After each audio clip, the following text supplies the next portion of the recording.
उदासीनमभिवादाय महामतिं कथामृतरसास्वादा कुशलः शौनकवाप्रीत कि तीर्थ नैमिषारण्य का है विख्यात प्रभाव, होता है हर वर्ष में यहाँ विशेष जमाओ, होता है हर वर्ष में यहाँ विशेष जमाओ। नैमिषारण्य तीर्थ की चर्चा करते हुए व्यास जी महाराज कहते हैं, नैमिषारण्य तीर्थ लखनऊ, सीतापुर के आगे नैमिषारण्य, जितने भी कथाओं का उदय होता है वह नैमिषारण्य तीर्थ से ही होता है, क्योंकि नैमिषारण्य तीर्थ पर हर वर्ष एक निश्चित समय पर 88,000 शौनकादिक ऋषि इकट्ठा होते हैं।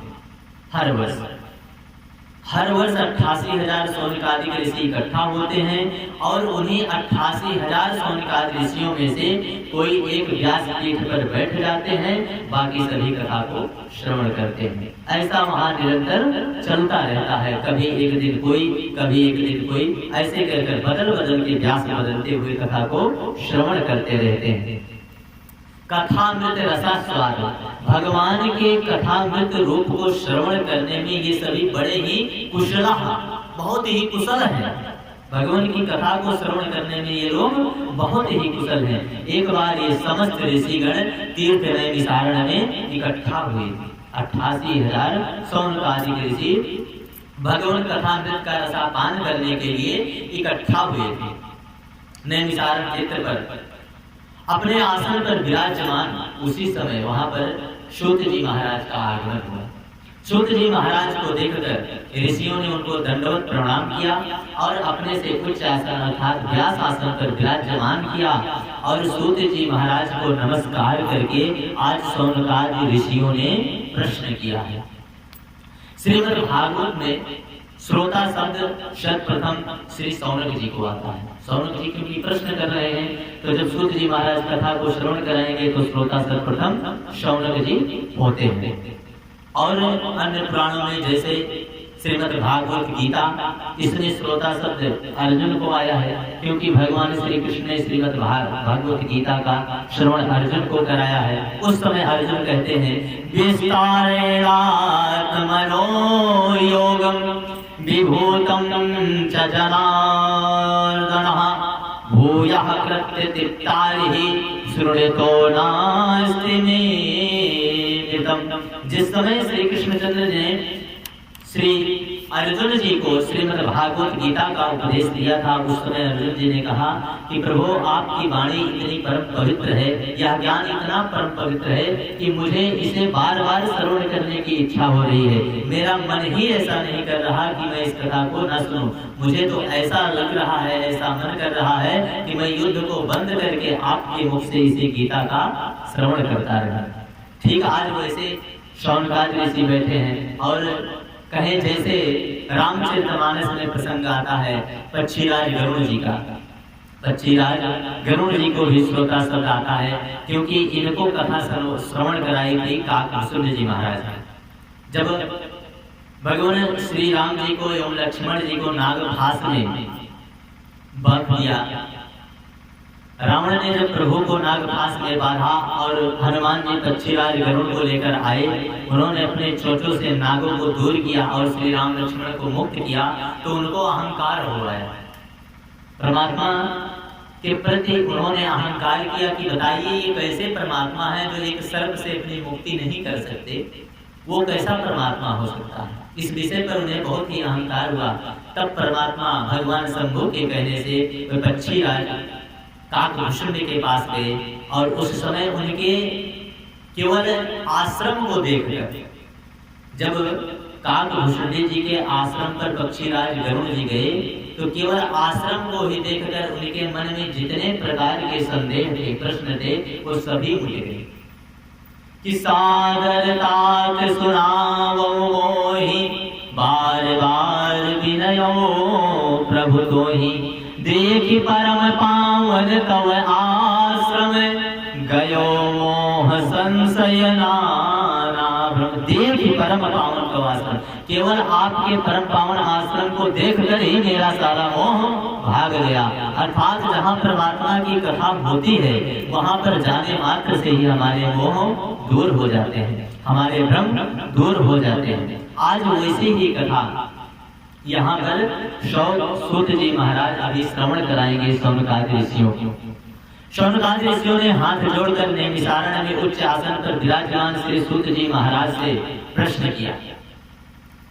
शौनक ऋषि कहते हैं कि अज्ञान ध्वंस विध्वंस से कोटि सूर्य समप्रभा सूताख्यायी कथा सारम मम कर्ण रसायनम। भक्ति ज्ञान विराग्याप्तो विवेको वर्धते महान माया मोह निरासस्य वैष्णवो क्रियते कथम। शौनक जी महाराज कह रहे हैं अज्ञान ध्वंस विध्वंस। हे सूत जी महाराज, आपका ज्ञान अंधकार का नाश करने के लिए, हमारे जो अज्ञान रूपी अंधकार है इसको नाश करने के लिए कोटि सूर्य समप्रभा, आपका ज्ञान करोड़ों सूर्यों के समान प्रकाशमान है। इसलिए आप हमारे कानों के लिए सूताख्यायी कथा सारम मम कर्ण रसायनम, जो मेरे कानों के लिए रसायन रूपी कथामृत हो, अमृत हो और सार गर्भित कथा हो, ऐसी कथा श्रवण कराइए। और एक विशेष बात, भक्ति और ज्ञान और वैराग्य, भक्ति ज्ञान और वैराग्य से प्राप्त होने वाले महान विवेक, विवेक की प्राप्ति भक्ति या ज्ञान या वैराग्य से ही उत्पन्न होती है। विवेक या बुद्धि किस प्रकार से होती है, ऐसी बुद्धि किस प्रकार से होती है। और वैष्णव लोग जो भगवान नारायण के भक्त हैं, अपने यहाँ 5 संप्रदाय मुख्य हैं। सनातन धर्म हमारे यहाँ मुख्य है और उसके 5 रूप हैं, जिसमें भगवान सूर्य, प्रभु गणेश जी, आदिशक्ति भवानी जगत जननी, भगवान शिव और भगवान नारायण, ये 5 अपने यहाँ मुख्य देवता हैं। यदि हम किसी को इष्ट चुने तो प्रयास करें हमें इन्हीं 5 देवताओं में से किसी एक को करना चाहिए। तो जो भगवान नारायण के भक्त होते हैं, अर्थात जो भगवान नारायण के मंत्र का जाप करते हैं, उन्हें वैष्णव कहते हैं। तो शौनक जी महाराज कहते हैं महाराज, ये वैष्णव जन जो होते हैं, भगवान नारायण के भक्त होते हैं, किस प्रकार से मोह माया से छूट जाते हैं, बड़ी ही जल्दी किस प्रकार से मोह माया से अपना पीछा छुड़ा लेते हैं। और इस घोर कलयुग में, कलिकाल में जीव प्रायः आसुरी स्वभाव के हो गए। सभी जीव प्रायः, समस्त जीव नर नारी सभी पाप परायण, सब नर नारी सभी पाप कर्म में निवृत्त होते चले जा रहे हैं, सभी आसुरी स्वभाव के होते चले जा रहे हैं।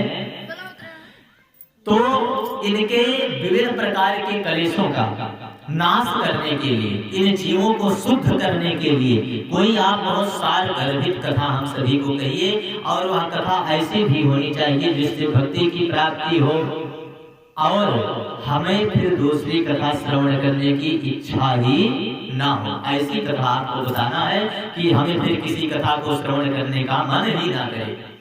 कि शौनक ने कहा दयालु आप, अब ऐसी गाथा बतलाएं, और जिसको सुनकर फिर सुनने को, जिसको सुनकर फिर सुनने को दूसरे चरित्र न रह जाए। कथा ऐसी होनी चाहिए कि जिसे हम श्रवण करें और फिर हमें दूसरा चरित्र श्रवण करने का मन ही ना करे, दूसरे चरित्र न रह जाए और कोई चरित्र भी न रह जाए। समस्त चरित्रों का समावेश, अर्थात आपको गागर में सागर भरना है, आपको गागर में सागर भर देना है। इस प्रकार से कथा को करना है। और कथा ऐसी भी होनी चाहिए जिससे जगत परम पिता परमात्मा भगवान श्री कृष्ण की प्राप्ति भी हो। ऐसा सुनकर सूत जी महाराज कहते हैं, सूत जी ने कहा, सूत उवाचे प्रीति शौनक चित्यते हयत्यो विचार्य च। सूत जी महाराज कहते हैं प्रीति प्रेम, आपके हृदय में प्रेम, आपके हृदय में भगवान के प्रति प्रेम को देखकर, आपके हृदय में परमात्मा के प्रति, परमात्मा की कथा के प्रति जो प्रेम है, अनन्य प्रेम है, उन सभी को मैं विचार कर आप सभी को एक सिद्धांत की बात बताता हूं, एक सिद्धांत की कि सर्व सिद्धांत निष्पन्ना, सभी सिद्धांत, सर्व सिद्धांत निष्पन्ना संसार भय नाशनम, और इस संसार जगत के भय का नाश करने वाला हो सार। ऐसी कथा को मैं आप सभी को श्रवण कराऊंगा कि जो सार है और जो बार बार जन्म मृत्यु से पीड़ित भय का नाश करने वाला है, तथा भगवान श्री कृष्ण की भक्ति के प्रवाह को बढ़ाने वाला है, भगवान के प्रति हमारी आस्था भक्ति को बढ़ाने वाला है, ऐसी कथा मैं आप समस्त भक्तगणों को श्रवण कराऊंगा। आप सभी को सावधान होकर सुनना है कि काल व्याल